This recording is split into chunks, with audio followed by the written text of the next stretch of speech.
অসম বিজ্ঞান সমিতিৰ সভাপতি মাননীয় ধীৰেশ্বৰ কলিতা ডাঙৰীয়া, সেৱাৰ সচিব নৰনাৰায়ণ নাথ ডাঙৰীয়া, আৰু আমাৰ বিভিন্ন বিদ্যালয়, ডায়েট আৰু চিটিৰ পৰা অহা শিক্ষকসকল, সমল ব্যক্তিসকল,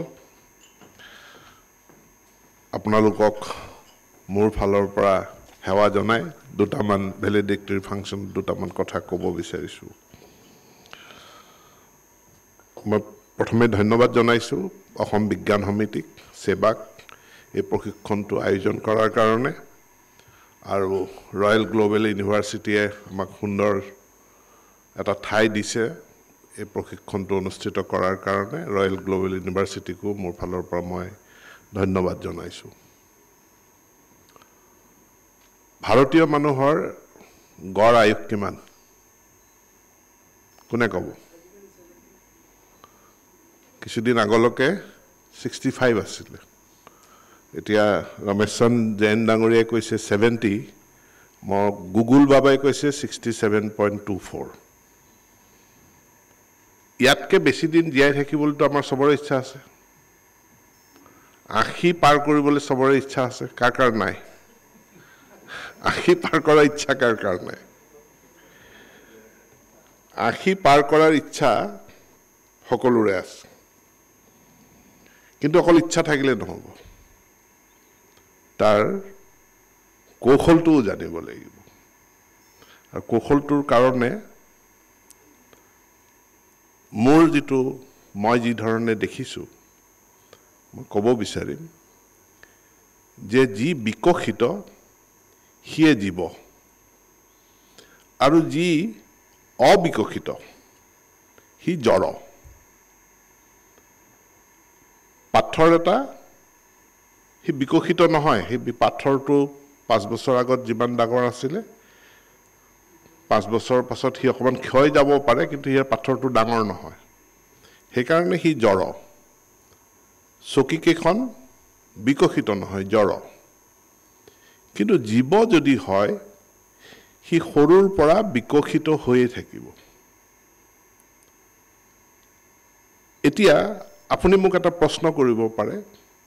যে এজন মানুহ বিকশিত হৈ 40 বছৰত আহি ৰখি গ'ল, তাৰ পাছত আৰু সি ওখ নহয় মানুহজন, তেতিয়াহ'লে কি তেওঁ জীৱ নহয় নেকি? হয়, 40 বছৰৰ পাছত আপুনি এটা বা নিৰ্দিষ্ট বয়সৰ পাছত আপুনি আৰু ওখ নহয়। কিছুমান মানুহ পথালিকে বাঢ়ি যায়, পথালিকে বিকশিত হয়, সেইটো বেলেগ কথা, কিন্তু শাৰীৰিকভাৱে উচ্চতাৰ ফালৰ পৰা বিকশিত নহয়। কিন্তু তাৰ পাছতো তেওঁ জীৱ হৈ থাকে নাথাকে?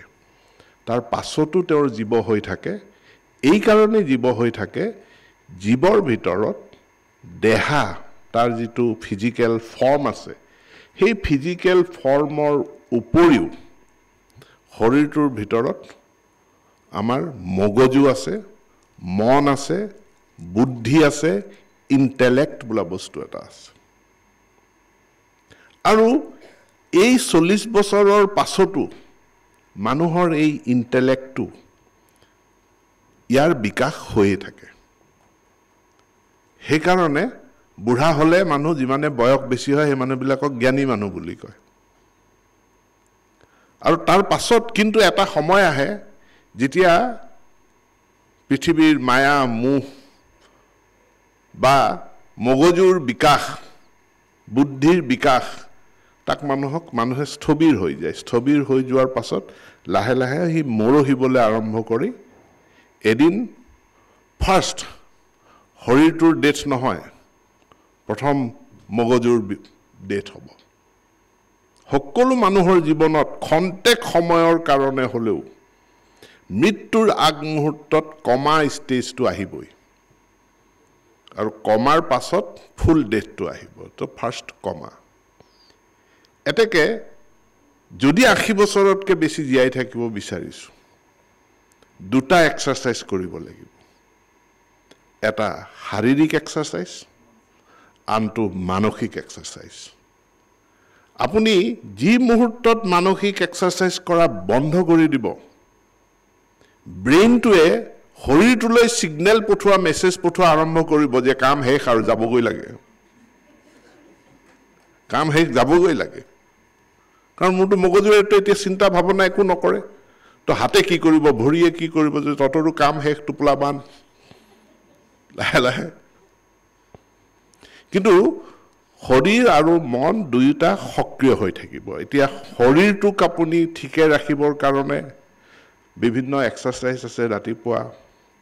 গধূলি খোজ কৰা ব্যায়াম কৰা পাঞ্চাৰী ডাঙৰীয়ে কৈছে yoga should be part of life কিন্তু মগজুক চৰ্চা মগজুৰ ব্যায়ামটো কেনেকৈ কৰি থাকিব মই MBBS পঢ়িছিলোঁ ডাক্তৰ নহয় পাছ কৰিলোঁ মেডিকেল প্ৰফেশ্যনত এটা কথা আছে CME কণ্টিনিউৱাছ মেডিকেল এডুকেশ্যন প্ৰত্যেকজন ডাক্তৰে প্ৰত্যেক বছৰে তেওঁলোকে CME এটেণ্ড কৰিবই লাগিব CME যদি এটেণ্ড নকৰে তেওঁ ডক্তৰ হিচাপে প্ৰেক্টিছটো তেখেতৰ বিফল হৈ যাব কাৰণ বহুত নতুন কথা আহি আছে নতুন টেকনিক আহিছে নতুন মেডিচিন আহিছে নতুন পদ্ধতি আহিছে সেইখিনি সম্পৰ্কে তেওঁ যেতিয়া অৱগত নহয় তেতিয়াহ'লেতো তেওঁৰ প্ৰফেশ্যনৰ পৰাই আউট হৈ যাব আমি খুব ভাগ্যৱান নিজকে আমি খুব ভাগ্যৱান বুলি বিবেচনা কৰিব লাগে শিক্ষকসকলেও নিজকে খুব ভাগ্যৱান বুলি বিবেচনা কৰিব লাগে কাৰণ আমি ইণ্ডিয়াৰ এডুকেশ্যন ব্যৱস্থাত আটাইতকৈ গুৰুত্বপূৰ্ণ ট্ৰান্সফৰ্মেশ্যনৰ ট্ৰানজিশ্যন ষ্টেজ এটাত আমি কাম কৰাৰ সুযোগ পাইছোঁ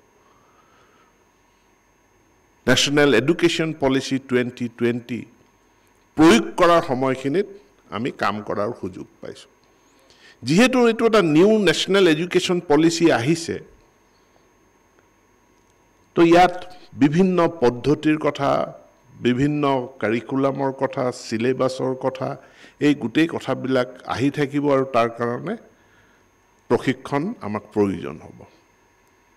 মই শিক্ষক সমাজক বা আমাৰ শিক্ষা ব্যৱস্থাত কৈছোঁ যে মেডিকেল প্ৰফেশ্যনত যেনেকৈ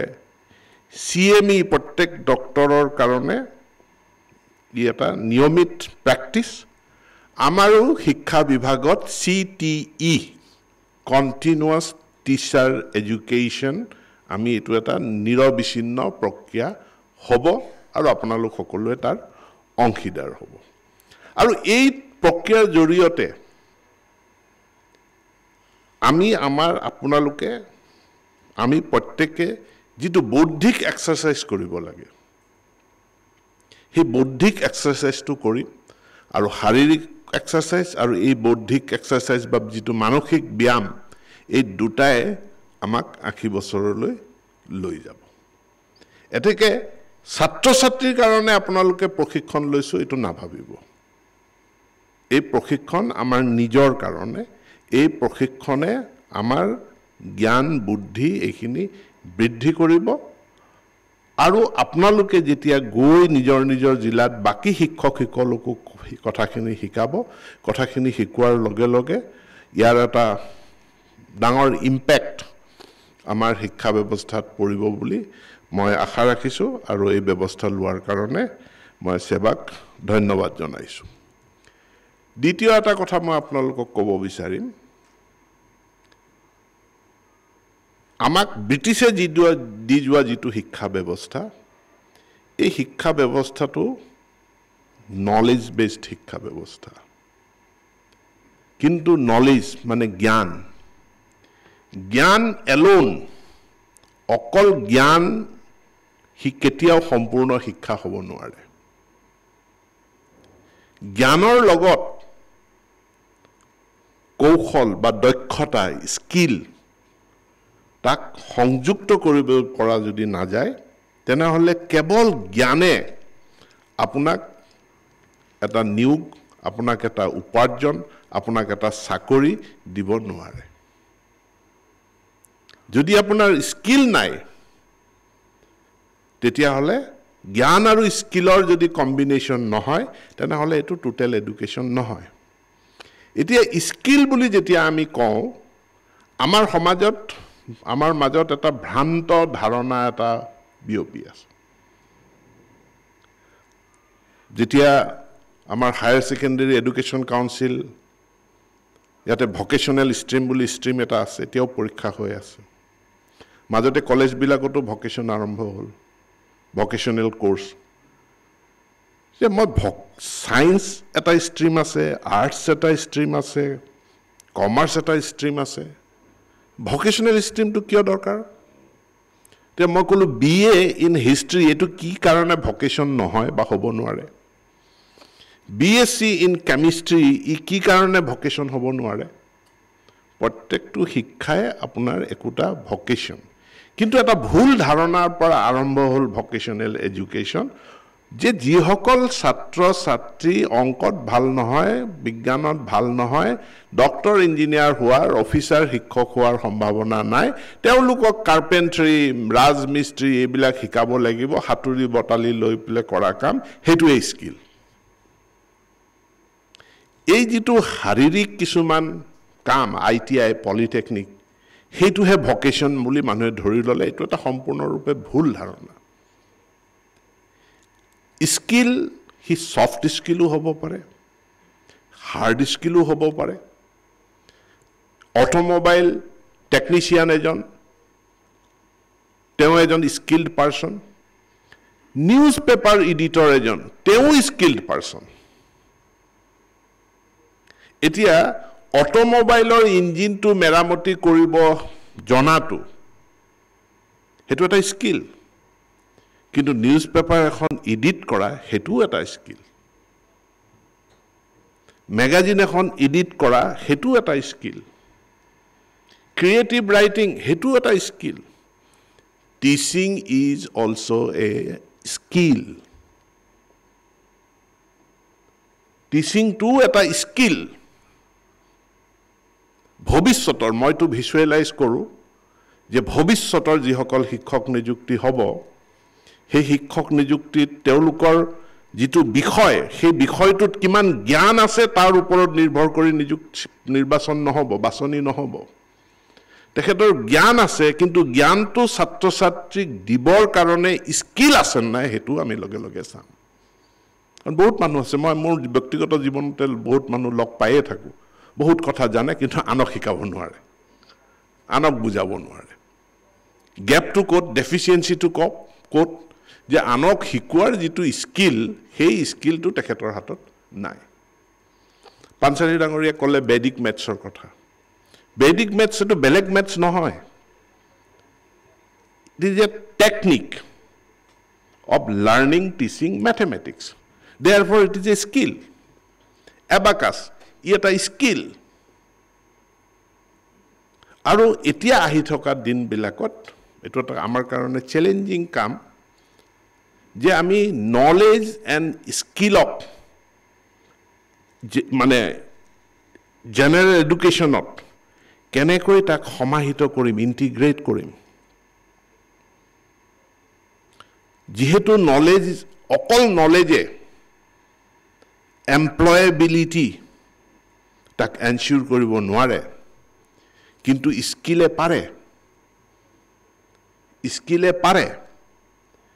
স্কিল দক্ষতায় এমপ্লয়েবিলিটি টুক এনহেন্স কৰিব পাৰে আৰু সেই কাৰণে আমি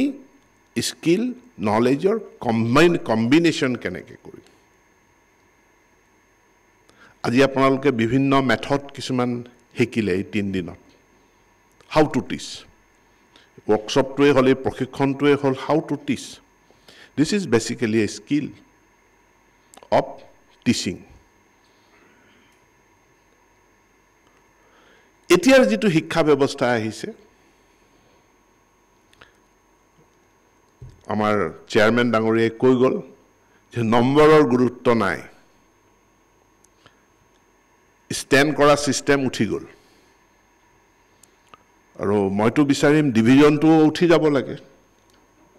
first division second division third division এইবিলাক উঠি যাব সিম্পল পাস অৰ ফেইল আৰু যদি ফেইল কৰিছে কম্পাৰ্টমেন্টাল দিয়াৰ ব্যৱস্থা all our children আজি মোৰ ওচৰলৈ এটা সংগঠন আহিছিলে মোক নিমন্ত্ৰণ জনাবলৈ কিহৰ নিমন্ত্ৰণ যে কীৰ্তি ছাত্ৰ ছাত্ৰী কেইজনমানক সম্বৰ্ধনা জনাব মই তাৰে মুৰব্বীজনক প্ৰশ্ন কৰিলোঁ আপোনাৰ দুটা ল'ৰা এটা ল'ৰাই ফাৰ্ষ্ট ডিভিজন পাইছে আৰু এটা ল'ৰাই ছেকেণ্ড ডিভিজন পাইছে এতিয়া ফাৰ্ষ্ট ডিভিজন পোৱা ল'ৰাটোক আপুনি এটা দামী উপহাৰ দিব আৰু ছেকেণ্ড ডিভিজন পোৱাটোক আপুনি এটা কম দামী উপহাৰ দিব ইজ ইট জাষ্টিছ এইটো আপোনাৰ সঁচা মৰম হয়নে আপুনি কি কৰিব তেওঁ কনফিউজ হ'ল যে কি কৰিম মই বোলো আপুনি কি কৰিব আপোনাৰ কৰণীয় কি যে তেওঁলোকৰ যোগ্যতা তেওঁলোকৰ ভাল পোৱা বেয়া পোৱা তেওঁলোকৰ পাৰদৰ্শিতাৰ ওপৰত নিৰ্ভৰ কৰি দুইজনকে কেৰিয়াৰটো বেলেগ বেলেগ ধৰণে তেওঁলোকৰ কেৰিয়াৰটো গঢ় দিবলৈ আপুনি কাউন্সেলিং কৰিব আপুনি শিকাব গামোচাটো পিন্ধাবৰ কি দৰকাৰ গামোচাটো পিন্ধাই এজনক উঠাই দিব আৰু আনজনক আপুনি হতাশাৰ মাজত ঠেলি দিব সাইকোলজিক্যাল প্ৰবলেমৰ মাজত ঠেলি দিব যে মই ব্যৰ্থ হৈ গ'লো মোৰ দাদা সফল হৈ গ'ল মই মোৰ অৰ্থ নাই আৰু কোনোবাইটো সিদ্ধান্ত লৈয়ে পেলায় যে জীয়াই থাকি লাভ নাই উলমি দিয়ে এভৰি হিউমেন পাৰ্চন প্ৰত্যেকজন ছাত্ৰ ছাত্ৰী মূল্যৱান প্ৰত্যেকৰে নিজৰ কিবা নহয় কিবা এটা ফেকাল্টি আছে যিটো ফেকাল্টিৰ সঠিক গাইডেন্স দিব পাৰিলে তেওঁ এজন সফল সুখী ব্যক্তিত পৰিণত হ'ব প্ৰত্যেকজন ব্যক্তি ডাক্তৰ হোৱাটো প্ৰয়োজন নাই সবেই ডাক্তৰ হ'লেতো কামে নাইকিয়া হৈ যাব ডাক্তৰ প্ৰত্যেকজন ইঞ্জিনিয়াৰ হোৱাৰো প্ৰয়োজন নাই প্ৰত্যেকজনে শিক্ষক হোৱাৰো প্ৰয়োজন নাই আন এবাৰ কেইজনমান ছাত্ৰ ছাত্ৰী মোৰ মানে সংগঠনৰ নেতা মোৰ ওচৰত আহি পেলাই ক'লে যে ছাৰ আমাৰ গাঁৱত মেট্ৰিকত ভাল ৰিজাল্ট কৰাখিনিৰ কাৰণে আমি এটা সম্বৰ্ধনা সভা পাতিছোঁ আপুনি যাব লাগে তেতিয়া মই তেওঁৰ হাতত আৰু এখন কাগজ দেখিছোঁ কাগজ মানে দুখন আনে এখন নিমন্ত্ৰণ আৰু এখন আৰ্থিক সাহায্য প্ৰথম নিমন্ত্ৰণখন দিয়ে সেইটো আপুনি এগ্ৰি কৰাৰ লগে লগে ছেকেণ্ডখন দি দিয়ে যে আমাক অলপ পইচাও লাগে অনুষ্ঠানটো পাতিবৰ কাৰণে মইতো গম পাই গ'লোঁ যে এইটো আৰ্থিক সাহায্যৰ কাগজখনো আছে মই তেতিয়া তেওঁলোকক সুধিলোঁ তোমালোকে কোনে কোনে মেট্ৰিকত ফাৰ্ষ্ট ডিভিজন পাইছিলা তেতিয়া ইজনে সিজনৰ মুখলৈ চাইছে মই কনফাৰ্ম হ'লোঁ তোমালোকে ফাৰ্ষ্ট ডিভিজন পোৱা নাই এতিয়া তোমালোকে ফাৰ্ষ্ট ডিভিজন পোৱা কিজনক কিয় গামোচা পিন্ধাব বিচাৰিছা তেওঁলোকেতো নিজৰ জোৰত নিজৰ প্ৰচেষ্টাত তেওঁলোকে পঢ়িছে কষ্ট কৰিছে পৰীক্ষা দিছে ফাৰ্ষ্ট ডিভিজন পাইছে আৰু এতিয়াতো যাবগৈ এতিয়াতো ধেমাজিৰ পৰা যাবগৈ গুৱাহাটীলৈ আৰু কেইজনমানতো গুৱাহাটীৰ পৰা গৈ পেলাই দিল্লী পাব পুনে পাব ক'ৰবাত আমেৰিকা পাবগৈ আৰু ঘূৰিও নাহে ধেমাজিলৈ কিন্তু যিসকল থাৰ্ড ডিভিজন পালে যিসকল ছেকেণ্ড ডিভিজন পালে তেওঁলোক গাঁৱতে থাকিব তেওঁলোকৰ কাৰণে তোমালোকৰ কাৰ্যসূচী কি তেতিয়া তেওঁলোকৰ মুখৰ মাত নাই মই কৈছোঁ তেওঁলোকৰ কাৰণে যিসকল সফল হ'ল তেওঁলোকৰ কাৰণে আমাৰ একো কৰিবলগীয়া নাই কিন্তু যিসকল বিফল হৈছে যিসকল থাৰ্ড ডিভিজন পাইছে ফেইল কৰিছে তেওঁলোকৰ কাৰণেহে আমাৰ কৰিব লগা আছে আৰু তেওঁলোকৰ ভৱিষ্যত কেৰিয়াৰটো কি হ'ব সেই বিষয়ে সভা এখন পাতিলে মোক মাতিবলৈ আহিবা মই যাম আৰু টকা কেইটামানো মই চান্দা হিচাপে দিম কিন্তু এই সম্বৰ্ধনা সভাৰ কাৰণে মই নাযাওঁ একো নিদিওঁ তেওঁলোক গুচি গ'ল ঘূৰি নাহিলে কিন্তু মই মোৰ নিজাববীয়াকৈ মই এনেকুৱা ৱৰ্কশ্বপ পাতিছোঁ য'ত ফেইল কৰা ল'ৰা ছোৱালী থাৰ্ড ডিভিজন পোৱা ছেকেণ্ড ডিভিজন পোৱা ল'ৰা ছোৱালীৰ লগত মই কথা পাতোঁ আৰু আজি আপোনালোককো মই ক'ব বিচাৰিছোঁ অকল চোকাকিজনতে গুৰুত্ব নিদিব চোকা ছাত্ৰ এজনক লেটাৰ মাৰ্কছ পোৱাই দিলোঁ তাত আপোনাৰ কোনো কৃতিত্ব নাই একেবাৰে অংক বুজি পোৱা নাছিল তাক মই অংক শিকাই দিলোঁ তাত কৃতিত্ব আছে বিজ্ঞানৰ বটো বুজা নাছিল তাক মই বুজালোঁ তাতহে আপোনাৰ কৃতিত্ব আছে আৰু সকলোকে একে ভগৱানৰ সন্তান হিচাপে ফেকাল্টি কাৰোবাৰ বেয়া আপুনি ডিসক্ৰিমিনেট কেতিয়াও নকৰিব ষ্টুডেণ্টক ডিসক্ৰিমিনেট কৰাটো কাৰণ সেইটো বহুত ডাঙৰ শিশুৰ প্ৰতি কৰা বহুত ডাঙৰ অন্যায় কোনবা এজনে ভাল ই অংক একেবাৰে নাজানে বিজ্ঞান একেবাৰে নাজানে গোৱালগালি নিদিব কিন্তু হি ফুটবল খেলিব জানে তাক কয় তই ধুনীয়া প্ৰশংসা কৰক তই ধুনীয়া ফুটবল খেল ফুটবলত মনোনিৱেশ কৰক কোনোবাই ধুনীয়া এথলেটিক্স জানে এথলেটিক্সৰ কাৰণে তেওঁক উৎসাহিত কৰক যোনে যিটো যাৰ যিটো ফেকাল্টি আছে আফটাৰ অল এদিন গৈ এই ছাত্ৰ বা ছাত্ৰীৰ গৰাকী এমপ্লয়েড হ'ব লাগিব আইদাৰ বেলেগৰ দ্বাৰা অৰ সেলফ এমপ্লয়েড তেওঁ উপাৰ্জন কৰিব লাগিব তেওঁৰ নিজৰ পৰিয়ালটোক পোহপাল দিব লাগিব আৰু তেওঁৰ ল'ৰা ছোৱালীক গৈ তেওঁ পঢ়াব লাগিব পঢ়াব পাৰিব লাগিব আৰু তাৰ কাৰণে যোগ্য কৰি গঢ়ি তুলিব পৰাটোই আমাৰ সকলোৰে শিক্ষক শিক্ষয়িত্ৰী হিচাপে আমাৰ দায়িত্ব আটাইতকৈ বেছি মই শিক্ষামন্ত্ৰী হোৱাৰ পাছতে মই বিভিন্ন ৰিসাৰ্চ কৰিব লগা হৈছিল ডিপাৰ্টমেণ্টৰ বহু ধৰণৰ এতিয়াও কৰি আছো কিছুমান বিশাল ডিপাৰ্টমেণ্ট বুজিব নোৱাৰা ডিপাৰ্টমেণ্ট অজস্ৰ সমস্যা 5000 হাইকোৰ্টৰ কেছ এটোৱে হল শিক্ষা ডিপাৰ্টমেণ্ট তো ইয়াৰ বহুত কথা মই লাহে লাহে মই মানে বুজিবৰ কাৰণে চেষ্টা কৰিছিলোঁ তেতিয়া এটা পৰিসংখ্যা আহিছিল পৰিসংখ্যাটো হল অসমত মাত্ৰ 14% ছাত্ৰ ছাত্ৰীয়ে সায়েন্স ষ্ট্ৰীমত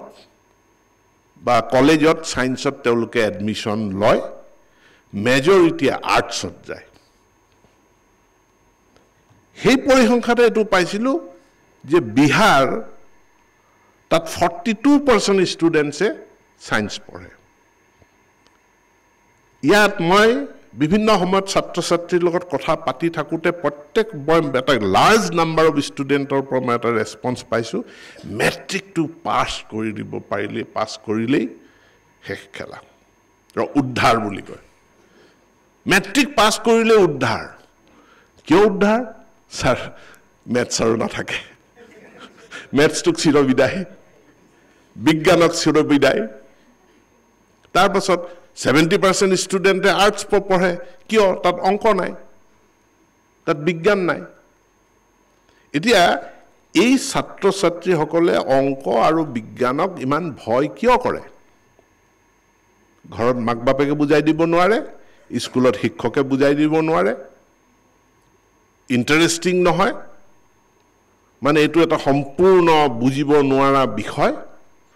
সেই কাৰণে তাৰ পৰা মুক্তি বিচাৰে আৰু যে মেট্ৰিকটো পাছ কৰিলে মুক্তি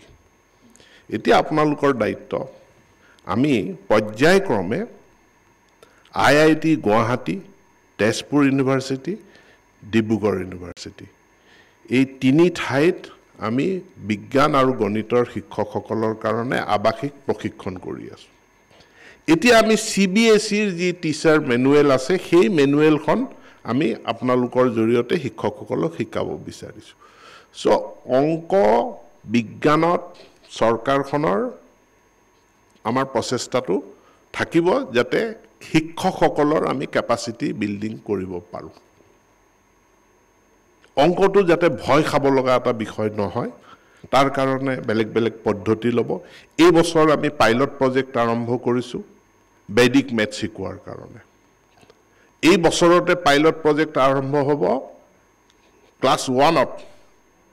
আবাকাছ শিকোৱাৰ কাৰণে যাতে মেথছটো আমি অংকক আমি সিম্পলিফাই কৰিব পাৰো ইয়াক আমি গেমিফাই কৰিব পাৰো আৰু হেতু কৰাৰ কাৰণে আপোনালোকে ব্যৱস্থা ল'ব আপোনালোক শিক্ষক সেইকাৰণে আপোনালোক সেৱাৰ চেয়াৰম্যান ডাঙৰীয়া আছে তথ্য এটা দি দিওঁ মেট্ৰিকত কোনটো বিষয়ত আটাইতকৈ বেছি ল'ৰা ছোৱালী ফেল কৰে অংক অসমীয়া এমআইএল হাইয়েষ্ট মাতৃভাষাতে আটাইতকৈ বেছি ল'ৰা ছোৱালী ফেইল কৰে সেইটোৰো শুধৰণি কৰাৰ ব্যৱস্থা আমি কৰি আছোঁ চ' আমি ভাৰতবৰ্ষৰ শৈক্ষিক উত্তৰণৰ এটা যুগ সন্ধিখনত আমি শিক্ষক হিচাপে সেৱা আগবঢ়োৱাৰ সুযোগ পাইছোঁ গতিকে আমাৰ ৰুলটো খুব ক্ৰিটিকেল অতি গুৰুত্বপূৰ্ণ ৰুল এটা আমি পালন কৰিম আৰু সেইটো আপোনালোক সকলোৱে নিষ্ঠা সহকাৰে পালন কৰিব বুলি মই আশা ৰাখিছোঁ পালন কৰিবলৈ মোৰ ফালৰ পৰা আহ্বান জনাইছোঁ শেষত পুনৰবাৰ অসম বিজ্ঞান সমিতি আমাৰ একাডেমিক কাউন্সিল সেৱা ৰয়েল গ্লোবেল ইউনিভাৰ্চিটি সকলোকে মোৰ ফালৰ পৰা ধন্যবাদ জ্ঞাপন কৰি জিলাসমূহত ফলপ্ৰসূ প্ৰশিক্ষণ হ'ব হেতুকে আশা কৰি মই মোৰ বক্তব্য সামৰণি মাৰিছোঁ ধন্যবাদ